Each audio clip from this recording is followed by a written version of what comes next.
Забраната за лов која уследи по откривањето на африканска свинска чума во фарма во Делчевско доведе до зголемено присуство на диви свињи во повеќе планински села во Кочанската котлина.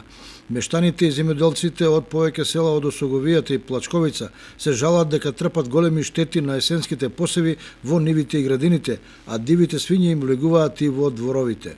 Ловците кои имаат за задача да го пребаруваат теренот за угинати диви свињи од болеста сведочат дека целосно се уништени неколку стотини декари засејани со пченица во атарите на селата Видовиште и Теранци, Подплачковица и Жиганци, Соколарци, Спанчеви бање под Осогово. Ловците поради забраната не смеат да реагираат и да им помогнат на селаните. Од досегашната потрага по ловните терени не се пронајдени угинати диви свињи како последица од африканската чума.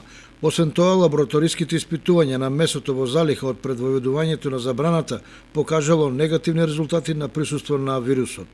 Инаку покрај ловот, забранета е и купопродажбата на домашни свињи, а сточниот пазар во Облешево останува затворен до важноста на мерката воведена по препорака на Агенцијата за храна и ветеринарство.